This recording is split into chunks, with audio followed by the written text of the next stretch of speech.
sebelum nonton, jangan lupa subscribe ya. Film diawali dengan orang misterius yang mengubur banyak emas di sebuah tempat. Orang itu dijuluki dengan Big Mouse. Big Mouse adalah penjahat kelas kakap yang paling dicari. Big Mouse banyak menipu elit politik, gangster, dan organisasi apapun. Dia juga dikabarkan sebagai bandar narkoba terbesar di Korea. Big Mouse juga sering memberikan uang tunai untuk kampanye ilegal di Korea. Big Mouse memiliki berbagai cara untuk meraup keuntungan dan menghancurkan tatanan sosial sehingga membuat banyak masyarakat sengsara. Namun hingga saat ini identitas Big Mouse tidak diketahui siapapun. Semua pihak kesulitan untuk mengungkap identitas dan mencari keberadaan Big Mouse. Scene beralih ke seorang pengacara bernama Park Chang-ho. Park Chang-ho adalah pengacara bodoh yang hampir tidak pernah menang dalam menangani kasus-kasus yang ia hadapi. Park Chang-ho memiliki istri yang bernama Mi-ho. Terlihat saat ini Park Chang-ho sedang mentraktir istri dan mertuanya makan malam untuk merayakan hari anniversary pernikahan mereka. Saat sedang makan, Park Chang-ho dihubungi oleh seseorang sehingga dia harus bergegas menuju ke rumah sakit. Karena saat ini Park Chang-ho sedang menangani sebuah kasus pembunuhan besar yang banyak melibatkan para elit politik. Saat keluar dari ruangan, Park Chang-ho diberikan minuman oleh seorang pelayan. Park Chang-ho menerima minuman itu dan bergegas menuju ke mobilnya. Saat sedang di perjalanan, Park Chang-ho meminum minuman itu. Namun tiba-tiba ia merasakan gejala yang aneh sehingga ia tidak bisa fokus menyetir dan terjadilah kecelakaan. Scene kemudian berpindah ke 7 hari sebelum kecelakaan terjadi. Alarm berbunyi membangunkan Park Chang-ho dan istrinya untuk segera berangkat bekerja. Mi-ho bekerja sebagai seorang perawat. Terlihat, Mi-ho memarahi Park Chang-ho dan mengatakan kalau dia harus memenangkan persidangan kali ini dan mengambil uangnya kembali. Mi-ho sangat kesal karena suaminya mengambil uang tabungannya secara diam-diam, tapi malah ditipu orang. Selain itu, Mi-ho juga memarahi ayahnya karena tidak melarang Park Chang-ho sebelum mengambil uangnya, padahal ayahnya adalah manajer dari Park Chang-ho. Park Chang-ho dan mertuanya selalu bekerja sama. Mereka berdua bergegas berangkat ke pengadilan untuk sidang. Dan ternyata kali ini tanpa sepengetahuan Mi-ho, mereka berdua meminjam uang kepada rentenir untuk menyogok hakim agar memenangkan kasus mereka. Namun ketika sidang akan dimulai, hakim yang memimpin ternyata diganti. Hal itu membuat mereka akhirnya kalah. Karena kalah, klien mereka menjadi emosi dan marah kepada mereka. Scene berpindah keluar ruangan, memperlihatkan Park Chang-ho dan ayah mertuanya duduk berdua, mempertanyakan bagaimana cara mereka akan melunasi hutang-hutang mereka. Kemudian Mi-ho menelpon. Mr. Go mengangkatnya dan memberikannya kepada Chang-ho. Mi-ho yang mengetahui kalau Park Chang-ho kalah dalam persidangan sangat marah dan kesal kepada Park Chang-ho. Karena hal itu, Park Chang-ho tidak berani pulang ke rumah dan juga tidak berani mengangkat telepon dari Mi-ho yang sudah menunggunya di rumah. Di sisi lain, Chang-ho juga meminta kepada ayah mertuanya untuk membawakan pakaiannya keluar tanpa diketahui oleh Mi-ho. Saat Mr. Go keluar membawa sebuah tas besar berisi pakaian, Mi-ho langsung bertanya apa yang dibawa ayahnya itu. Mr. Go langsung beralasan akan membuang pakaian bekas. Saat Chang-ho menerima pakaian dari mertuanya itu, Chang-ho tiba-tiba mendapat telepon dari wali kota. Wali kota itu bernama Do-ha. Wali kota mengajak Chang-ho bertemu untuk menyewanya menangani sebuah kasus. Singkat cerita, mereka akhirnya bertemu di tempat sunyi dan sepi. Wali kota meminta Chang-ho untuk menjadi pengacara pada kasus pembunuhan rumah sakit Gochan. Ternyata, semua yang terlibat dalam kasus itu adalah kenalan wali kota. Pada saat kecelakaan, ditemukan mayat seorang dokter di dalam bagasi. Dan yang terlibat dalam kecelakaan itu ada 3 orang. Dokter bedah bernama Jae-ho, pengacara rumah sakit bernama Do-gun, dan putra ketua yayasan rumah sakit bernama Si-jung. Mereka bertiga ditangkap di TKP sebagai tersangka pembunuhan. Namun saat di ruang interogasi, mereka bertiga malah saling menuduh.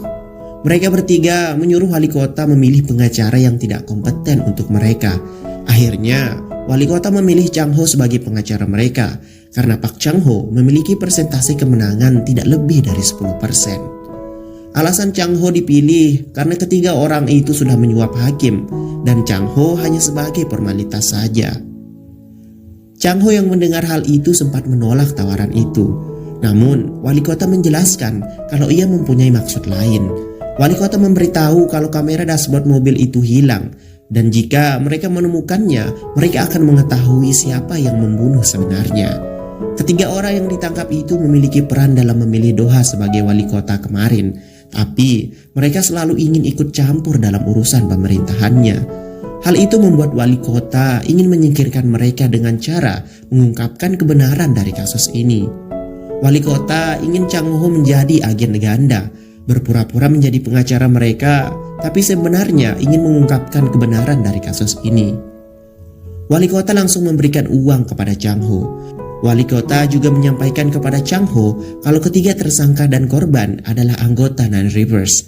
Artinya, jika Chang Ho mengungkapkan kebenaran kasus ini, maka ia akan menjadi terkenal. Setelah pertemuan dengan wali kota, Chang Ho menemui salah satu rekannya. Ia meminta rekannya itu untuk mencari tahu tentang Nine Rivers. Keesokan harinya, Chang Ho datang ke penjara untuk bertemu dengan para tersangka. Ternyata para tersangka itu ditempatkan di tempat khusus karena menyuap kepala sipir. Saat pertemuan dengan para tersangka hanya tertawa karena Chang Ho yang terlihat bodoh. Chang Ho diberikan buku oleh mereka. Buku itu berisi apa yang harus dilakukan dan dikatakan Chang Ho di persidangan besok.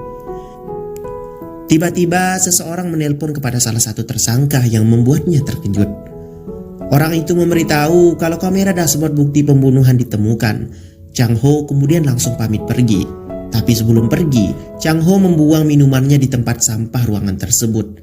Chang Ho memasukkan penyadap di dalamnya. Chang Ho merencanakan itu agar bisa mendengar percakapan mereka. Akhirnya, Chang Ho mengetahui kalau kamera dashboard itu dipegang oleh istri Jeho. Setelah mengetahui hal itu, Chang Ho langsung melaporkannya kepada wali kota. Mereka kemudian langsung pergi menuju tempat istri Jeho yang sedang syuting. Namun di sisi lain, saat istri Jeho sedang di ruang ganti, orang misterius masuk menemuinya. Seketika istri Jeho teriak meminta tolong. Di sisi lain, wali kota yang baru saja datang langsung menghampirinya. Begitu juga dengan Chang Ho. Mereka menemukan istri Jeho terluka di sana. Chang Ho hanya melihat pelaku sudah kabur melalui jendela. Singkat cerita, mereka memaksa istri Jeho untuk membocorkan kebenaran kamera itu. Akhirnya setelah didesak, istri Jeho mau memberikan kamera itu. Istri Jeho juga mengatakan kalau di balik semua ini ada seseorang yang bernama Jihon. Jihon adalah pemilik media terbesar di Korea. Ternyata para tersangka dan korban adalah anak buah dari Jihon di Nine Rivers. Jihon selalu membuli korbannya tanpa ada penyebab yang pasti. Setelah mendengar penjelasan dari istri Jeho, wali kota pamit karena ada urusan lain. Wali kota mengatakan kepada Chang Ho untuk segera memberikan kamera itu kepadanya jika sudah menemukannya. Setelah diberikan kamera itu oleh istri Jeho, Chang Ho meminta istri Jeho untuk bersembunyi sementara. Namun, istri Jeho menasehati Chang Ho kalau dialah yang harus berhati-hati jika berurusan dengan Jihon. Singkat cerita, Chang Ho langsung melihat video yang ada di kamera.